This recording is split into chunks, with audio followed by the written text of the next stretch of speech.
Hello everyone, আসসালামু আলাইকুম। যে যেখান থেকে আমার ভিডিও দেখছেন সকলকে জানাই অসংখ্য ধন্যবাদ। আশা করছি সবাই ভালো আছেন। আমিও আল্লাহর অশেষ রহমতে ভালো আছি। চলে এলাম কক মুরগি রান্না করব। অনেকেই এই মুরগিটাকে শক্তর জন্য খেতে পারো না। আমি সহজ পদ্ধতি দিয়ে রান্না করে দেখিয়ে দিব। এতে করে খুব দ্রুতই হয়ে যায় আমার রান্নাটা, আর খেতেও খুব টেস্টি হয়ে থাকে। দেখতেই পাচ্ছ এদিকে আমি মুরগি নিয়েছি 1.5 কেজি। এটাকে ভালোভাবে ধুয়ে পরিষ্কার করে পানি ঝরা দিয়ে এখানে রেখেছি। এখন আমি স্পাইসিগুলো সব দিয়ে দিব। এখানে নিয়েছি টক দই। টক দই সবসময় তোমরা ভালোভাবে ফিটে নিবে। আমি হাফ কাপ পরিমাণ টক দই নিয়েছি। আর এদিকে নিয়েছি তেজপাতা, লং এলাচি, দারচিনি, পরিমাণ মতো পেঁয়াজ নিয়েছি। পেঁয়াজ একটু বেশি দিতে হয়, 3-4টি নিয়েছি পেঁয়াজ। দেখতেই পাচ্ছ আমি টক দই সুন্দরভাবে ফিটিয়ে নিয়েছি। আর নিয়েছি 3টি গার্লিক, যেটাকে বলা হয় রসুন। আমি এই রসুন 3টা দিয়ে দিব আমার মাংস কষার মধ্যে। আমি পরিষ্কার করে ধুয়ে নিয়েছি। এদিকে কেটে নিয়েছি 2 পিস আলু। আলুটাকেও আমি কষানোর মধ্যে দিয়ে দিব। যারা আলু পছন্দ করো না তারা স্কিপ করতে পারো। হলুদ গুঁড়ো, মরিচ গুঁড়ো আর ধনিয়া গুঁড়ো নিয়েছি। আর এদিকে আমি শিলপাটায় বেটে নিয়েছি আমার সবগুলো মশলা, আদা, রসুন আর জিরা, আর হলো জয়ফল জয়ত্রী সামান্য পরিমাণ বেটে নিয়েছি, জয়ফল জয়ত্রী। আর এদিকে কিন্তু আমার জিরার গুঁড়ো আর ঘরের লং এলাচি, দারচিনি, যেটা আমার ঘরের মশলা তৈরি করা ছিল সেখান থেকে নিয়েছি। ওটা আমি তরকারি যখন হয়ে আসবে তখন 2 মিনিট আগে 3 মিনিট আগে দিয়ে দিব। এরপরে নামিয়ে নেব। নিয়েছি পরিমাণ মতো লবণ। এখন সবগুলো মসলা একসঙ্গে দিয়ে আমি হাতে ভালোভাবে মেরিনেট করে রেখে দিব প্রায় আধা ঘন্টার মতো। এইভাবে হাতে মাখিয়ে যদি রান্নাটা করতে পারো দেখবে দারুণ লাগে। মাংস রান্নাটা খুব সফট হয় আর খেতেও খুবই দারুণ হয়। আলহামদুলিল্লাহ আমরা খেয়েছি, দারুণ হয়েছিল আমার রেসিপিটা। তোমরাও ট্রাই করবে আমার এই রেসিপিটা। যারা আমার ভিডিও দেখা শুরু করেছো তারা দ্রুত করে লাইক দিয়ে আমার ভিডিওটা পুরো দেখে নিবে। দেখতেই পাচ্ছ আমি সবগুলো স্পাইসি একসঙ্গে দিয়ে দিচ্ছি। এখন প্রায় 10-15 মিনিটের মধ্যে আমি হাতে সুন্দর করে মাখিয়ে নিব। দিয়ে দিচ্ছি তেল। এই মাংসের মধ্যে তেল কম দিতে হয় কারণ প্রচুর পরিমাণে তেল থাকে এই মুরগিটার মধ্যে। হাড় মুরগি যেটাকে বলা হয়। মেরিনেট করে সাথে সাথে চুলাতে বসিয়ে দিবে না। দেখতেই পাচ্ছ আমি সবগুলো স্পাইসি একসঙ্গে দিয়ে ভালোভাবে মাখিয়ে নিচ্ছি। হাতে মাখিয়ে নিলে এটা যত মাখাবে তত টেস্টি আর মজাদার হয়ে যাবে। দিয়ে দিচ্ছি টক দই। এই অবস্থাতেই টক দই দিয়ে দিতে হবে।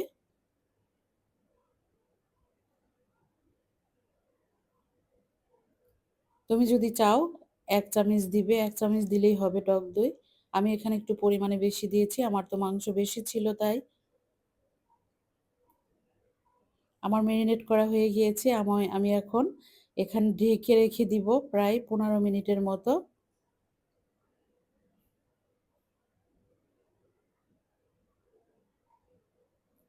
টক দই দেওয়ার কারণ হলো আমার মাংসটাকে নরম করব আর দ্রুত রান্না করা হয়ে যাবে। যারা এখনো লাইক দাওনি প্লিজ লাইক দিয়ে আমার পুরো ভিডিওটা দেখে নিবে। প্রতিদিন আমার নতুন নতুন ভিউয়ার্স আপুরা আমার ভিডিও দেখছো, প্লিজ তোমরা লাইক দিয়ে দিবে আর আমার ভিডিওটা সম্ভব হলে শেয়ার করে দিবে। পাশে থাকা বেল আইকনে ক্লিক করবে। এতে করে আমি যখন ভিডিও ছাড়বো সাথে সাথে তোমাদের কাছে নোটিফিকেশন চলে যাবে। তুমি সবার আগে আমার ভিডিও দেখে নিতে পারবে। হয়ে গিয়েছে আমার ম্যারিনেট করা, আমি ঢেকে রেখে দিব। আমি পাত্রটা চেঞ্জ করেছি, ওটা ছোট ছিল তাই। এখন চুলাটাকে জ্বালিয়ে দিয়েছি।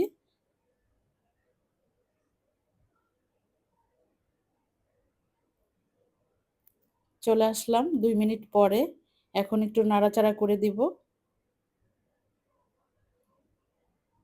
এখন আর এখানে কোনো পানি অ্যাড করব না, পানি উঠে আসবে। টক দই দিয়েছি যেহেতু পানিটা চলে আসবে ভিতর থেকে, মাংসের ভিতর থেকে পানি দেওয়ার কোনো প্রয়োজন নেই। ভালোভাবে নাড়াচাড়া করে ঢেকে রাখবো আর জালটাকে একটু বাড়িয়ে দিব। এখন ফিরবো আবার প্রায় 15-20 মিনিট পরে। অনেক পানি উঠবে, দেখতে পাবে।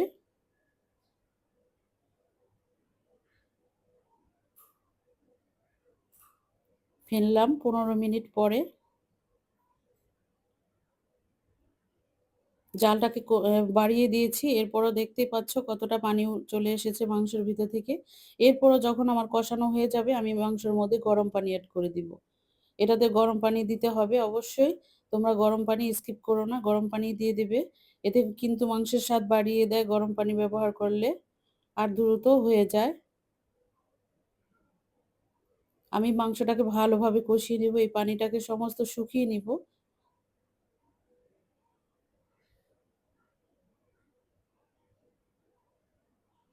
জালটাকে বাড়িয়ে দিলাম।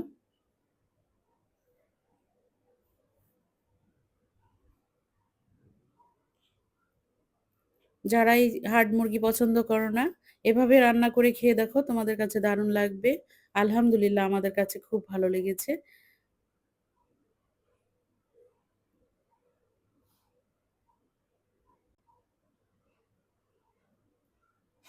আমার কষানো কিন্তু প্রায় হয়েই যাচ্ছে।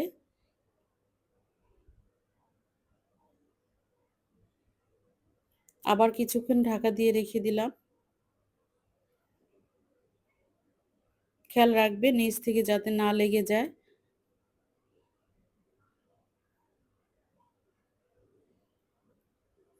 তেল বাহির হয়ে আসছে, এখন নাড়াচাড়া দিয়ে আলু দিয়ে দিব।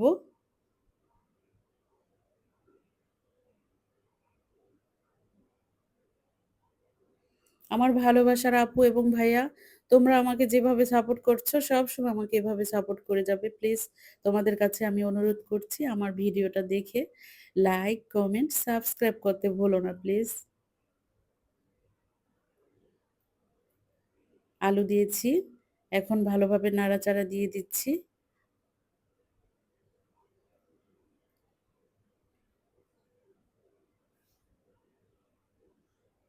আবার কিছুক্ষণের জন্য ঢেকে রেখেছি। এখন নাড়াচাড়া দিয়ে দিয়ে দিয়ে ঝোল দিয়ে দিব। আগে গার্লিকগুলি দিয়ে ঝোলটাকে দিয়ে দিব।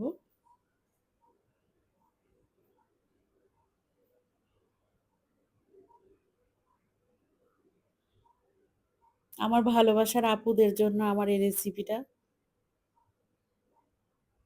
তোমরা যারা এখনো এভাবে রান্না করে খাওনি আমার মতো, তারা কিন্তু রান্না করে খেয়ে নেবে। আমি গার্লিক আগেই ধুয়ে রেখেছিলাম আর উপর থেকে একটা স্কিন উঠিয়ে নিয়েছিলাম।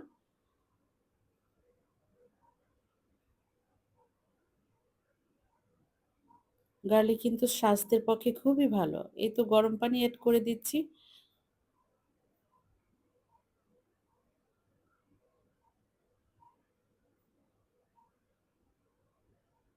2 গ্লাস গরম পানি দিয়ে দিলাম। এতে করে আমার মাংসের স্বাদও বাড়বে আর দ্রুত হয়ে যাবে। ভালোভাবে নাড়াচাড়া দিয়ে আবার ঢেকে রাখবো। জালটাকে কিন্তু এই অবস্থায় বাড়িয়ে দিতে হবে।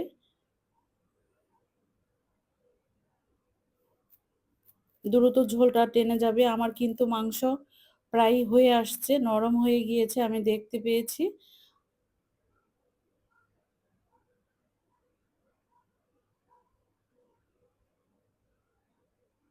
একদম শেষ পর্যায়ে আমি এখন ভালোভাবে নাড়াচাড়া করে জিরা ফাঁকিটাকে দিয়ে দিব।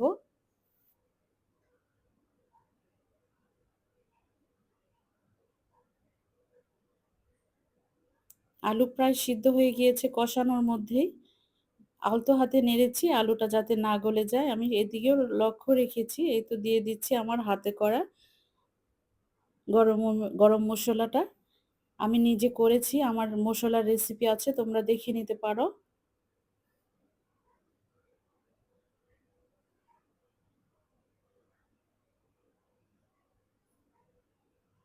হয়ে গিয়েছে কিন্তু আমার রান্নাটা। এরপরও আরেকবার একটু ঢেকে রেখে নামিয়ে নেব। এই অবস্থাতে জালটাকে কমিয়ে দিতে হবে। নয়তো নিচে লাগার সম্ভাবনা রয়েছে। চাইলে তুমি আরেকটু ঝোল বাড়িয়ে দিয়ে ঝোল রাখতে পারো, কিন্তু আমি এখানে ঝোল রাখলাম না। কষা, কষা করে তৈরি করে নিলাম আমার মুরগির মাংসটা, মজাদার মুরগির মাংসটা। এই যে আমার হয়ে গিয়েছে, সিদ্ধ হয়ে গিয়েছে।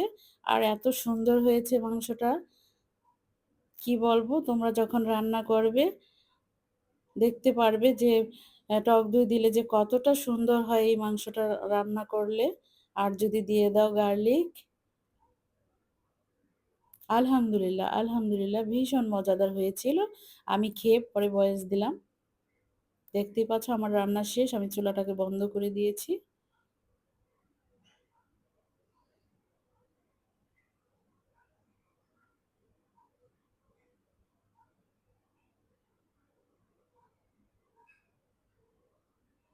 আজকের মতো ভিডিওটা আমি এখানেই শেষ করব।